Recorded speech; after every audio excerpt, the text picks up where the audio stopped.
I made only 2 shots that make me want to switch back to the iPhone.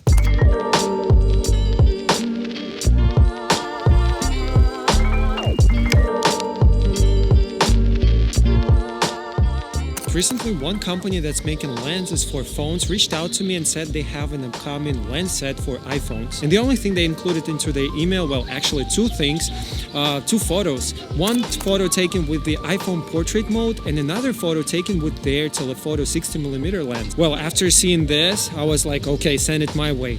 Not because of the dog, no, but because I'm a fan of lenses and cameras and cinematic images. Well, without further ado, let's see if these lenses are any good. Let's go. The distortion gets really funny here, so you need to manage. Let's see. It looks like a laptop. Ooh, big letter S here. It's for Steven. I'm shocked you guys made a whole box for me. I'm just joking, it's probably because the brand is called Shiftcam. But keep in mind guys, Shiftcam told me that this is like an influencer box for review. The product that everybody's gonna get once they order it is gonna be a little bit different. I'm not sure what it's gonna be like, but either way I think the lens is more or less gonna be the same, except for I have here like a prototypes. Let's open it, and it's way too many lenses, way more than I expected. It's just a whole lens set here. Okay, so what we got here? We have 75 long-range macro lens, we have 60mm telephoto lens, 16mm wide-angle lens, 10x traditional macro lens, 200-degree fisheye lens, and I'm gonna be using this whole system with iPhone 14 Pro, which I'm gonna be borrowing from my wife. Oh, fits just perfect.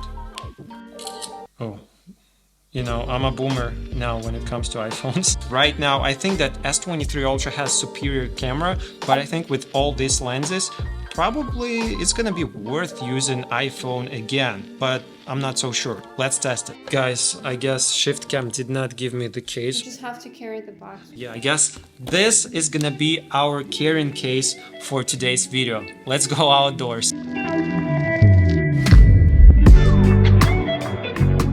See, I have the portable case right here, and the installation should be pretty easy. I think it's just the thread, you know, you just put it in here like this, couple of turns. All right, and here's the first problem that I faced. The iPhone automatically switches to the macro mode, which we have to disable like this, and now we have our wide angle lens. Well, it looks good, I think. Let's take the first shot. Now we go into the super wide angle lens, and this is the vertical shot. And also I tried to use this wide angle lens on the X1 camera for videos, and for standing shots like this it looks decent. However, once I'm trying to move and making steps back and forth, you see right now this is what I just captured with this phone, you see the image is not as smooth, and that's why I took with me a gimbal. Alright guys, I'm looking at the footage right now, and yeah, you see, and now we're starting the movement. It looks very good. We get a little bit of parallax action, and you see how heavy the flare is. On this note that was attached in the box, I read that the flares in the future version will be less prominent, I guess. Okay, let me know what you think about this image quality, if you would use it for vlogging like this, and see what others think down in the comments below. And we are switching to the next lens. I want to capture some portrait shots. Let's go.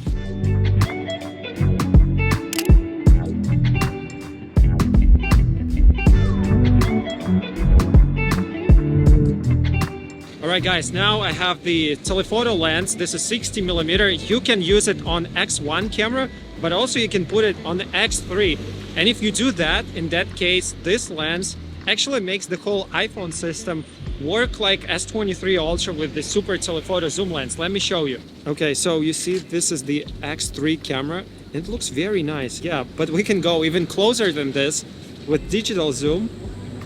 And you see, I'm very close right now, guys. Although I have to say the shake is very prominent right now.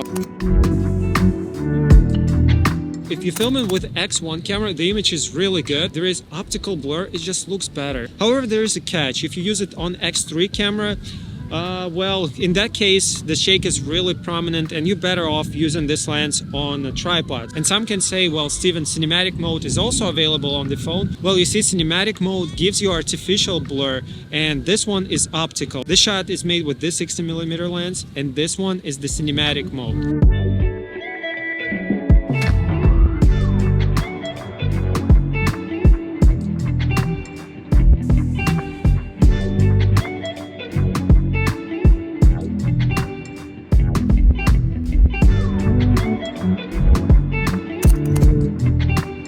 see, even though Shiftcam allows us to use this lens on the telephoto camera, however, on the iPhone in the stock app, if I switch to the telephoto mode, well, I cannot use it because the LiDAR sensor is covered with this lens. Yeah, and you need to go to a third-party app, and only then you can activate like this. You can switch between the lenses. This is X1 main camera, and this is 3x telephoto lens, and in that case you get extended reach, and it's really amazing how much further you can get your shot.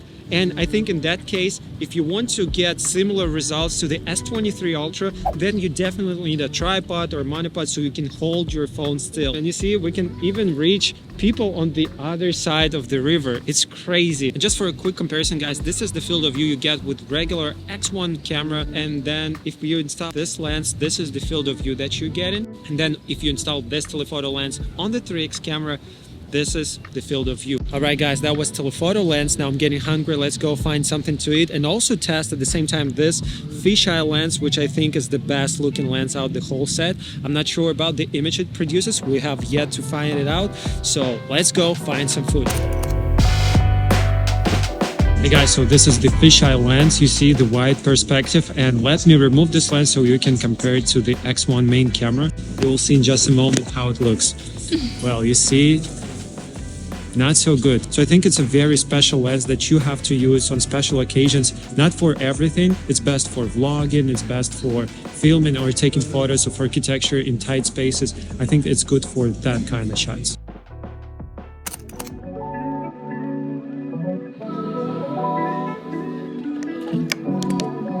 We got some fog on the lens.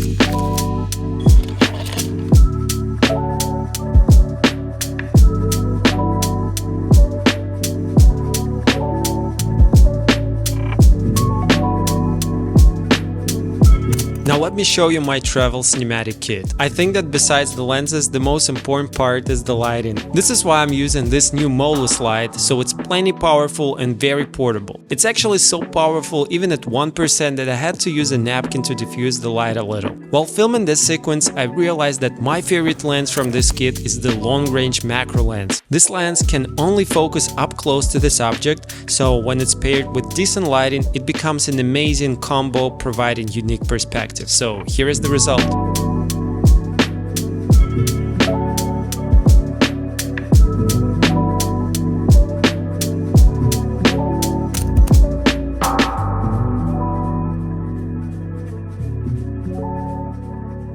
Using this lens takes a little bit more of hassle. You have to use either a tripod or a monopod in order to keep everything stable, and also you have squeezed footage which you have to de-squeeze either once you shoot it in a third-party app or in post. So I'm just giving you heads up, it's not that perfect. Like, you install this lens and you're ready to go, you need to work a little bit in order to get this footage done. But once you completed all of this, you de-squeeze the footage, you got your lens aligned, in that case you get really nice image with character.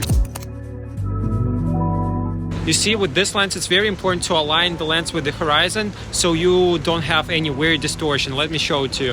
So you see, sometimes when you touch the lens, it can tilt like this a little bit and everything becomes weird. So you have to always make sure the horizon is leveled on this lens, which is really easy to forget sometimes when you're filming and traveling at the same time. You just touch the lens a little bit, you tilt it a couple of degrees, and in that case you get this weird distortions. All right guys, as you see, this is the ideal scenario for the X3 telephoto lens. You put your camera and phone on a tripod, and then you get this beautiful framing. And if you want to come in really close, then you can even digitally zoom in and get that close to your subject. However, I still think that the Galaxy is superior in terms of handheld footage. If you want to get that extra reach, it's just out of this world. The stabilization out of this world. With this setup, you have to use a tripod, you have to use a monopod. So I just want to be very transparent here, guys. Even though they come really close in terms of how far you can reach with the Galaxy and with the iPhone 14 Pro with this lens, they're very similar, I think, right now. But if you want to film handheld footage, in that case, S23 Ultra will be superior because it has that beautiful image stabilization. Here, I have to use a tripod or monopod or something that keeps the phone without any movement. And another thing that I just noticed, if I want to darken the ND filter, because it's VND, you need to rotate it like this. But in this way, I rotate the whole filter and the whole lens, everything at once. And the distortion gets really funny here. So you need to somehow manage to hold the lens maybe like this, and only then you can rotate the filter and get your exposure right. So that's just something to keep in mind. I don't know who designs app and camera apps for iPhones, but it's horrible. I know, guys, I told it already in my previous video where I compared the iPhone 14 Pro to the S23 Ultra, but I'll say it again. iPhone's interface is crap compared to the Samsung, because Samsung offers all the manual controls right inside the phone without any problems. You can switch between cameras, between any settings, but here on the iPhone you have to purchase third-party apps, and I do not like it. And you know, I have to say that after filming in different locations, in different scenarios, different lighting conditions, I have two favorite lenses. One is, of course, can you guys guess which one? Yeah, it's the long reach macro lens. I am amazed with the image quality it gives. Okay, and another lens is the Telephoto Lens that you install on the X1 camera. I am amazed with the image quality, and I do love the bokeh it gives. Have a look, it just looks amazing. So it's my go-to setup. If it was up to me and you need my advice, yeah, these are two of my favorite ones. You know, I think many people are confused. They think if they buy the latest phone or camera accessory, then they will get maximum quality, when in reality you also need lighting, set design. Think about how to position your props in the frame, camera angle, of course, and then you sprinkle on top a lot of practice, and only then, when you combine all those elements together, you can improve your image and get the results you want. Just keep on working, keep on experimenting, getting your quality better and better with each project, with each photo. Just improve it by a little bit, and then at the end of the year you'll become better and better, and you'll impress yourself eventually looking back at your own works. Okay, thank you so much for watching. If you have any questions, drop them down below. As always, subscribe, and meanwhile make sure to watch one of these videos, as I think it will be perfect for you, and I'll see you there. Bye-bye. Okay, before getting some food, I have to fold my tripod. But by the way, the images already you're seeing with the fisheye lens, how do you like it? I think it's uncomfortably close.